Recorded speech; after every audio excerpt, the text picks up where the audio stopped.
¿cómo están? Estamos en una nueva sesión de Just Café.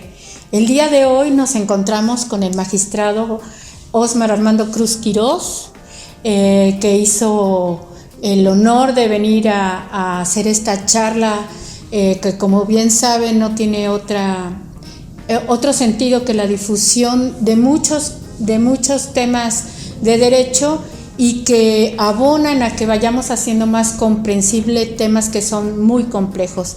¿Cómo estás, Osmar? Pues, Verónica, agradecerte mucho la invitación y por supuesto un gusto estar aquí en Just Café y poder tener estas charlas pues jurídicas, académicas, de mucho provecho.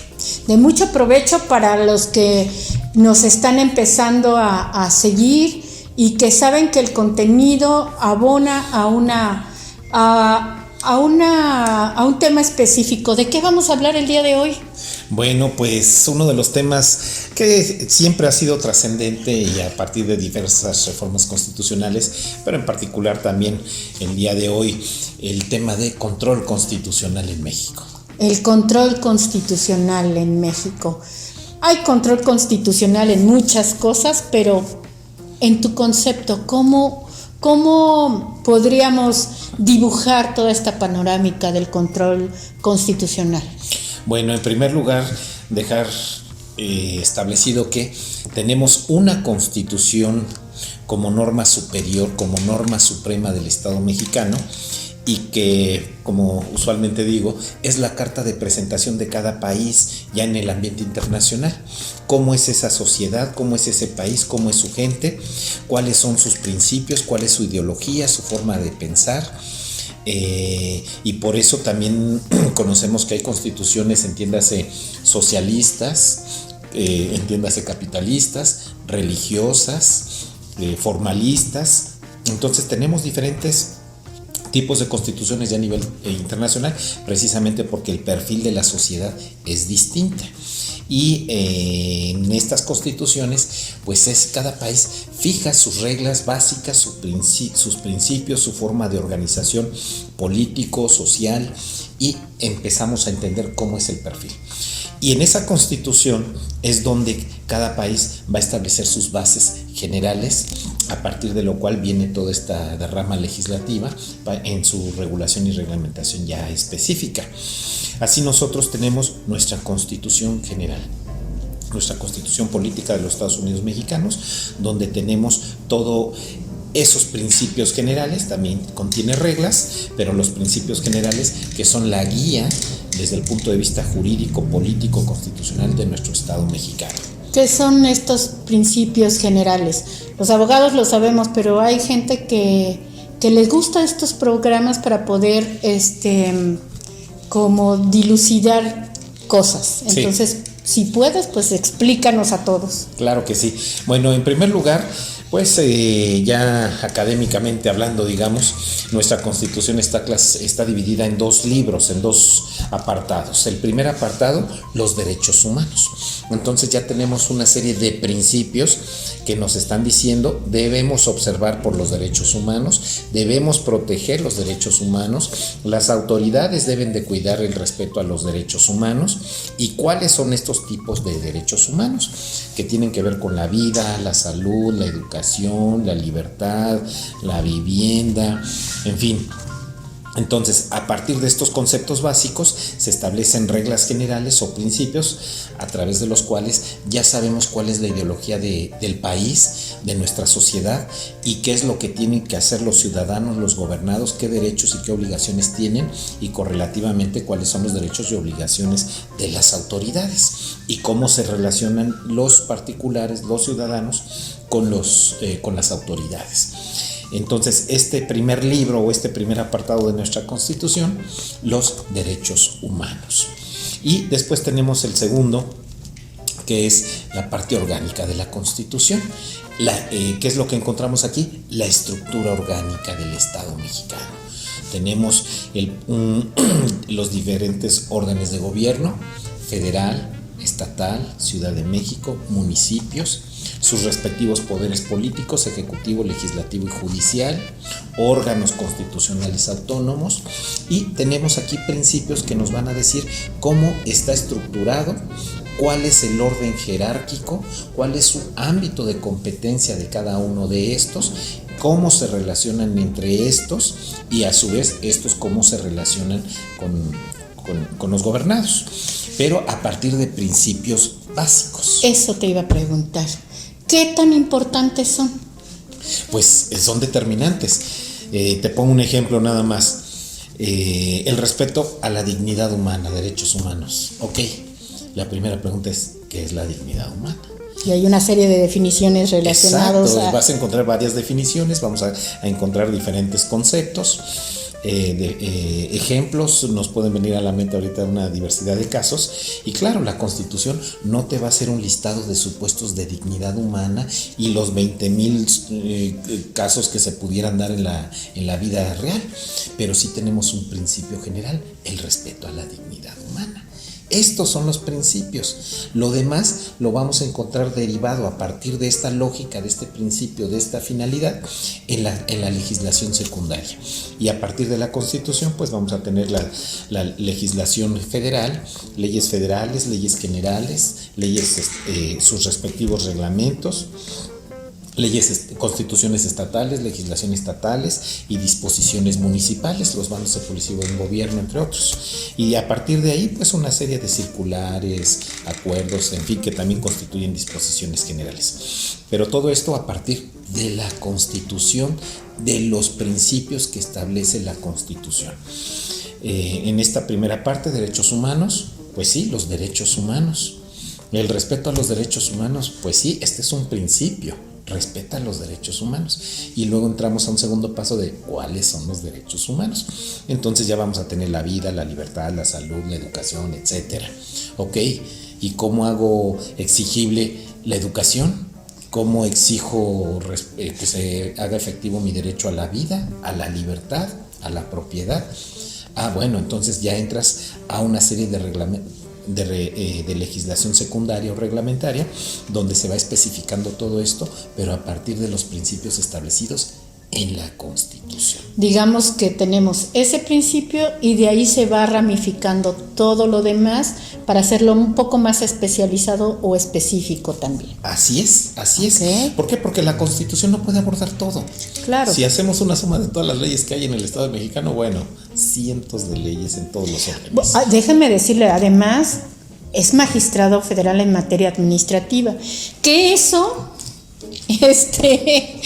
se sonríe porque sabe que hay que tener un vasto conocimiento de muchísimas leyes. Yo creo que es, digamos, una de las ramas más provocativas con relación al estudio, porque hay que estudiar muchísimo, ¿o no? Sí, entran en este concepto de materia administrativa un sinnúmero de ordenamientos legales y cuestiones de constitucionalidad de leyes. Sí, yo no digo que, por ejemplo, en materia penal no se estudie tanto como en materia administrativa, es muy probable que así sea, pero a lo mejor la diversidad de los ordenamientos que se tienen que conocer es enorme, enorme, desde se me ocurre, una licitación hasta hasta pensiones del ISSSTE, impuestos federales, locales, agrario, revisiones fiscales, ¿no? Sí, no, es una locura, pobre hombre, por eso no debe tener vida, pero no importa.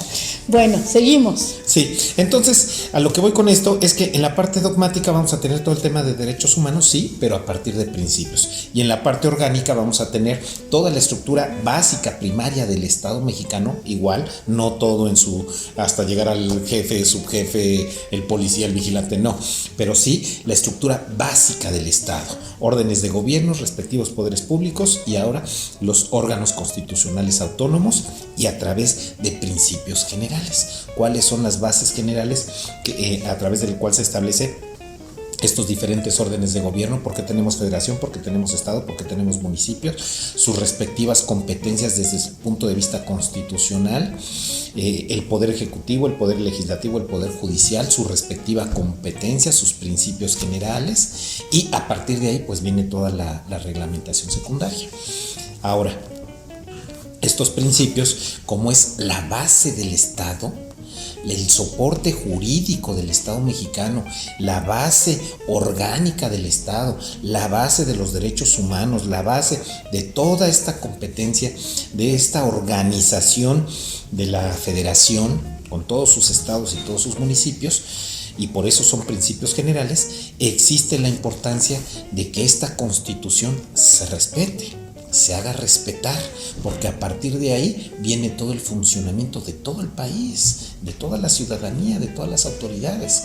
Y de esta manera, desde el punto de vista de un esquema organizativo bien formado, bien administrado, es como todo puede coincidir, ensamblarse adecuadamente y funcionar como corresponde. Por eso los municipios están integrados en las entidades federativas y pueden funcionar, y cada estado con todos sus municipios se pueden organizar como entes ya sumados a la federación, y como la federación también puede organizar a todos los estados para cumplir los fines y sobre todo la satisfacción del servicio público en favor de los ciudadanos y el buen vivir a final de cuentas de todos los ciudadanos. Es como una máquina de reloj en donde todo mundo tiene que caminar en una estructura que debe estar de ensamblar con perfección. Así es. A veces hay fallas, ¿no? Sí. Pero no, le mueves un tornillo y se retrasa el reloj o se adelanta. Entonces tiene que funcionar todo adecuadamente para que en una federación, que es nuestro Estado mexicano, actúe correctamente, y la ciudadanía, que es el objetivo principal, tenga un buen vivir.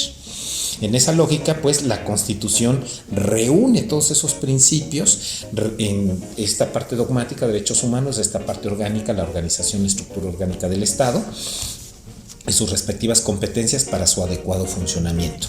Y a partir de ahí toda la reglamentación. Y por ende existe el interés de la propia Constitución de que la Constitución se respete, se cumpla por todos, autoridades y gobernados.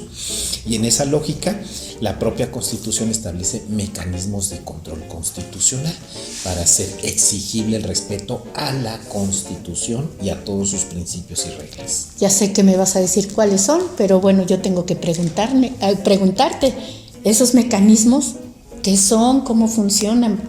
Ya nos dijiste para qué sirven, pero pues suena bastante interesante, ¿no? Entonces, si nos pudieras explicar. Claro que sí. Hay diferentes medios de control constitucional, político, administrativo, jurisdiccional. El que quiero comentar hoy, pues, son los medios de control constitucional de tipo jurisdiccional, esto es, los juicios. ¿Y cuáles juicios? Los juicios constitucionales, porque los juicios constitucionales es para que se respete la Constitución y con ello todos sus principios y reglas, que insisto, es la base del Estado mexicano. ¿Cuáles son los juicios constitucionales? Todos hemos escuchado de los juicios civiles, mercantiles, familiares, penales. Los familiares son los más abordados. Sí. Pero estos son los juicios constitucionales que tienden a proteger y que se respete la Constitución. Claro, tanto los gobernados como las autoridades pueden acudir a este tipo de juicios cuando se afectan en sus derechos o en sus competencias, a efecto de lograr que se respete, cuando se esté violando la Constitución y a efecto de que se respete la Constitución. En particular, quiero destacar el juicio de amparo, la controversia constitucional y la acción de inconstitucionalidad. Que ya hablamos de ella con alguien que tú también conoces, que es el maestro Rubén Pérez, claro que es un experto en esas acciones de constitucionalidad. Lo hace de manera espléndida, diría yo. Sí, hemos tenido algunas pláticas y discusiones sobre esa puntos. parte, sí. Y bueno, tenemos estos tres juicios constitucionales. La primera pregunta es: ¿y cuál es la diferencia entre estos tres? ¿Y para qué quiero tres juicios constitucionales? Alguien diría, pues con que tengas uno que proteja la Constitución cuando se viole la Constitución. Uh-huh. Pues sí, sin embargo, la misma división que existe entre la Constitución tiene una lógica distinta, y por ende la implementación y las reglas de cada juicio tiene una lógica y una conformación distinta, porque en la parte dogmática de derechos humanos es para los gobernados y tiene una lógica propia para esa materia. Y ya la parte orgánica, estamos hablando de la estructura del Estado, de sus entes primarios de nuestro Estado mexicano, órdenes de gobierno, federación, estados, municipios, Ciudad de México, sus respectivos poderes públicos, ejecutivo, legislativo y judicial, y órganos constitucionales autónomos que están previstos en la Constitución, están creados en la Constitución. Luego entonces se crea la controversia constitucional, que es precisamente para proteger esa parte orgánica de la Constitución, entiéndase, las competencias constitucionales de los entes públicos primarios del Estado. ¿Hace cuánto que se creó la controversia constitucional? Bueno, la controversia constitucional tiene toda la vida. Ahorita entro a ese detalle. Desde antes de la Constitución del 17 ya teníamos controversia constitucional, desde 1917 tenemos controversia constitucional, pero fue hasta la reforma constitucional del 94 que cobró vigencia. Yo hice una investigación, por eso tengo una publicación con la Suprema Corte de Justicia de la Nación, en la que hice una investigación en el Archivo General de la Nación, en el Archivo de la Suprema Corte, en el Semanario Judicial de la Federación, por todos lados donde había datos de las controversias constitucionales. Y nos encontramos que entre 1917 y 1994, que fue la reforma judicial y la reforma al artículo 105 de la Constitución que prevé la controversia constitucional, en este periodo tan amplio, 17 al 94, solamente 42 controversias constitucionales. O sea, nada. Y de las cuales, déjame darte el dato, de estas 42, solamente una con sentencia de fondo. Una. Una. Y las demás, pues, se sobreseyeron, se desistieron, o ya no se tuvo antecedente de qué pasó con ellas. Letra muerta. Entonces la controversia constitucional era letra muerta entre el 17 y el 94. Y ya a partir del 94, pues con el cambio de las posiciones políticas en los gobiernos del Estado, en los municipios, donde ya empiezan a subir otros colores de partidos políticos, entonces ya no hay conciliación, entran en conflicto y terminan llevando sus conflictos a juicio por transgresión a sus respectivas competencias constitucionales, por violación a la Constitución en su parte orgánica. Entonces ya los estados demandaban al municipio, o el municipio al estado, a la federación, o entre los poderes públicos, ejecutivo, legislativo y judicial. ¿Cómo arreglaban sus conflictos? Controversia constitucional. Y el 105 fue reformado en el 94, donde ya se le da una amplitud como ahora lo conocemos, con otros agregados posteriores reformas, pero ya permitió hacer práctico, vigente este juicio de controversia constitucional. Y bueno, ahora sí tenemos cientos de controversias constitucionales, ¿verdad? Cientos ya. Ya muchas. Ya muchas, ya se hizo digamos, un camino. ¿Sí? Se empezó a andar desde el 94 a la fecha, un camino pues que ha dado muchas resoluciones. ¿Sí? Y definiciones definiciones específicas cada que se emite una resolución, ¿de acuerdo? Así es, lo sabemos, acorde con las competencias constitucionales de los entes primarios del Estado, pues muchos de los temas lo arreglan políticamente, pero cuando no hay arreglo político, entonces se van a juicio. Controversia constitucional, entes públicos. Aquí los particulares no entran para nada. Es conflictos entre los entes primarios del Estado, órdenes de gobierno, poderes públicos y órganos constitucionales autónomos. Entonces, el juicio de amparo es para proteger los derechos humanos, parte dogmática de la Constitución, es para los gobernados. Controversia constitucional es para las autoridades, para defender sus competencias constitucionales. Y tenemos en tercer lugar la acción de inconstitucionalidad. Antes de que me preguntes desde cuándo tenemos acción de inconstitucionalidad, me adelanto a decirte, en esta charla de café. En este Just Café. Cuéntanos, salud con café. Con café. La acción de inconstitucionalidad es una figura que no teníamos antes. Esta surge en la reforma constitucional de 1994.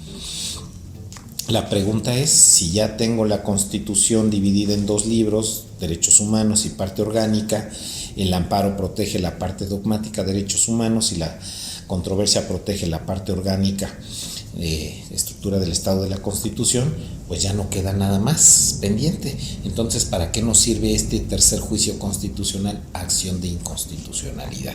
Si ya con el amparo y la controversia tengo protegida toda la Constitución. A la acción de inconstitucionalidad surgió entonces en la reforma judicial del 94 y tiene una finalidad: control abstracto de la Constitución. Ay, cada que escucho control abstracto me hacen ruido las sentencias de control abstracto y todo lo que eso conlleva. Y muchos abogados que han estudiado derecho, puedo casi asegurar que pocas veces oyen control abstracto, porque pues se requiere estar muy inmerso en todo esto para tener conocimiento del control abstracto, sí, ¿no? Y bueno, como lo dice su denominación, es abstracto, es algo abstracto. Muy abstracto. Bastante. Ahora, como juicio constitucional, ¿protege a la Constitución? Sí. ¿Y qué parte de la Constitución protege? Toda la Constitución. Aquí la diferencia de la acción con la controversia y el juicio de amparo es que el amparo es para los gobernados, la controversia es para las autoridades de los entes primarios del Estado, y la acción de inconstitucionalidad no es para nadie, es única y exclusivamente en interés de la Constitución, para proteger la Constitución. En el amparo se protege la Constitución, derechos humanos, sí, pero en favor de los gobernados afectados. En la controversia se protege a las autoridades cuando se afectan sus competencias constitucionales. En la acción de inconstitucionalidad es para que se respete la Constitución. Aquí no hay interés de nadie. A diferencia de los otros juicios, no hay el interés jurídico como requisito o condición procesal para que proceda la acción de inconstitucionalidad. No hay interés jurídico, no hay interés legítimo, no existe agravio personal y directo, no existen estos requisitos o condiciones procesales para que se acceda a juicio. Aquí simplemente en la acción de inconstitucionalidad, esto ya lo comentó Rubén, se legitima a ciertos entes, entre otros públicos y como otros, la CNDH, por ejemplo, derechos humanos, el Ejecutivo Federal, la Consejería, partidos políticos, las minorías calificadas de los órganos legislativos, pero no es porque resientan una afectación, es porque ya ahora dentro de su chamba es vigilar que las leyes que se emiten o se reforman no contravengan la Constitución. Y es por eso que, pues si yo noto que organismo autónomo, por ejemplo, que hay algo que está contraviniendo, puedo promover la acción de inconstitucionalidad. Así es.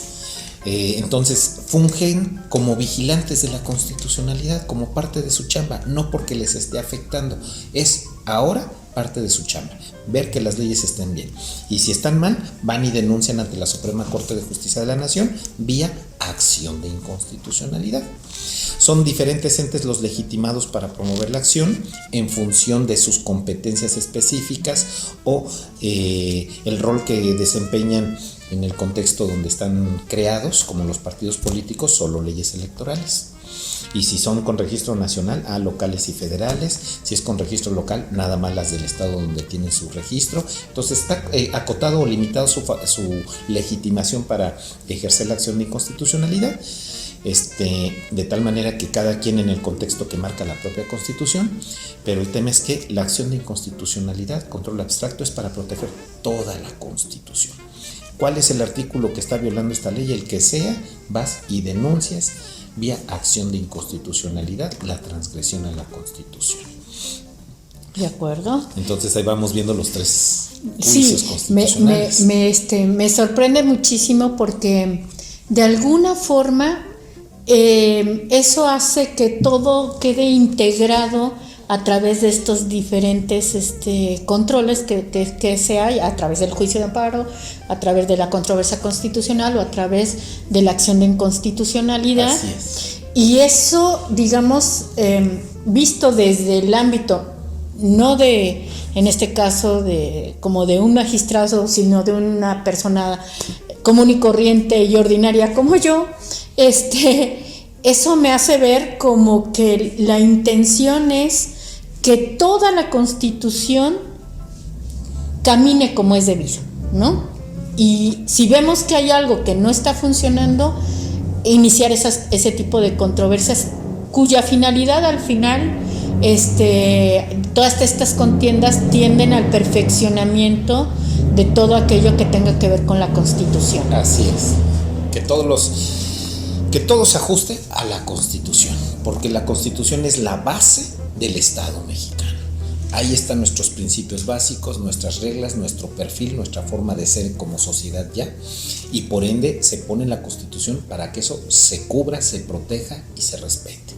Entonces tenemos pues los 3 juicios constitucionales, cada uno con su objetivo, y ya los distingue uno: para proteger derechos humanos en favor de los gobernados, para proteger competencias constitucionales, la controversia en favor de las autoridades, y la acción de inconstitucionalidad, que protege la Constitución, control abstracto.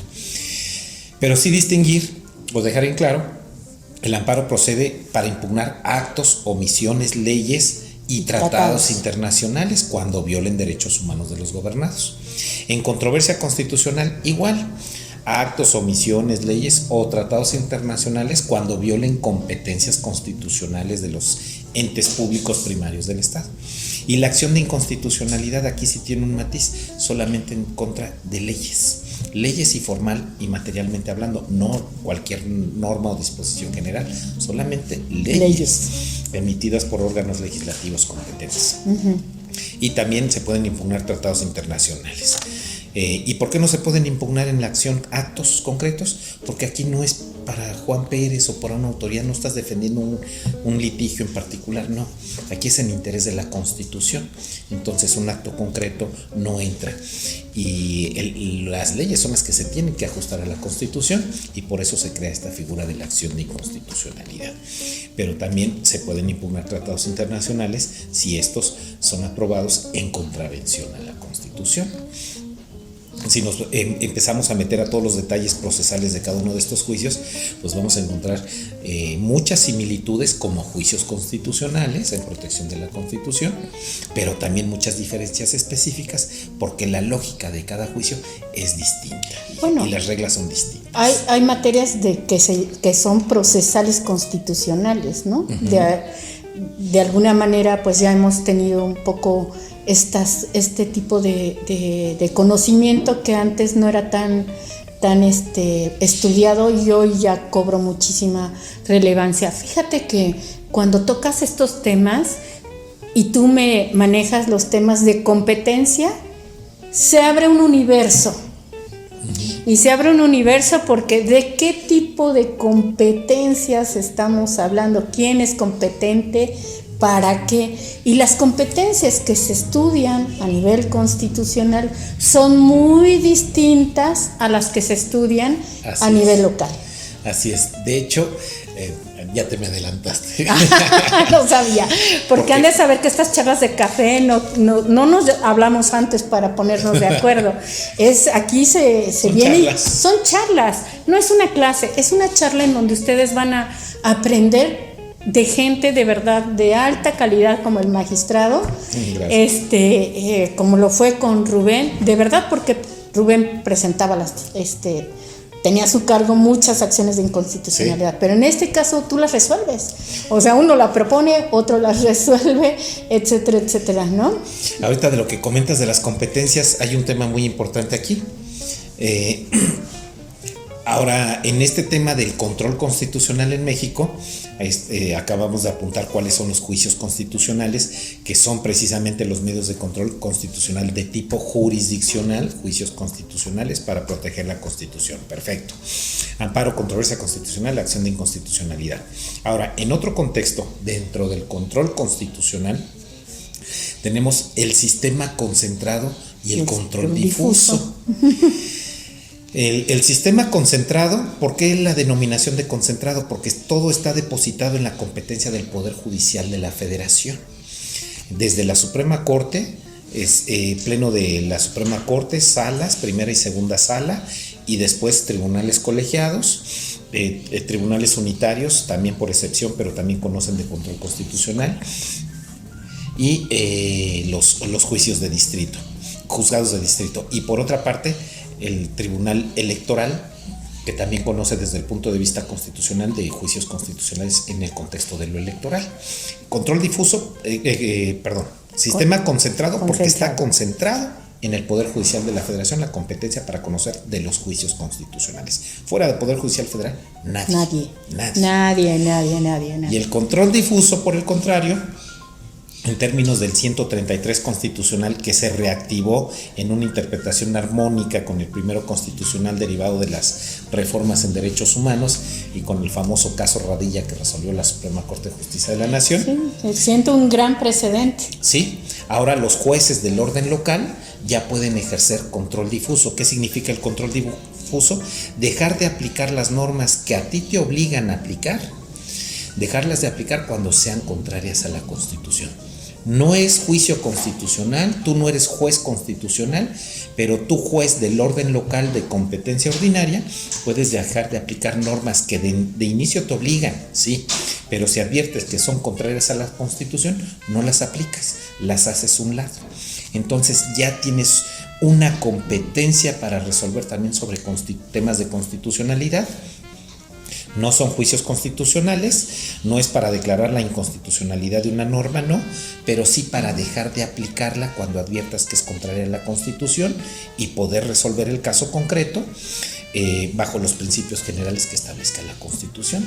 Este código lo tengo que aplicar, pues no lo aplico porque contraviene la Constitución, entonces lo resuelvo conforme a los principios generales. Control difuso.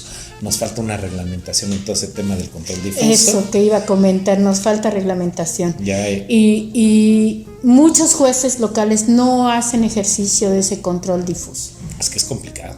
Yo entiendo que es complicado.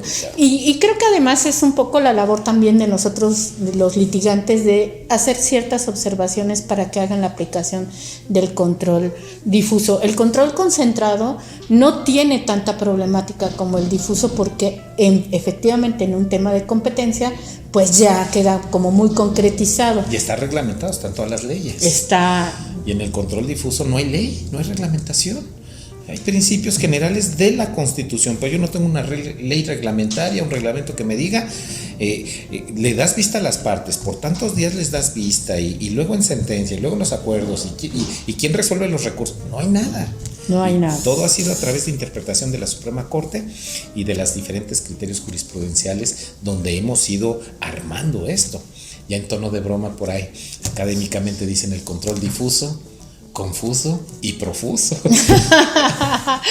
Bueno, pues esta ha sido una excelente plática de Just Café.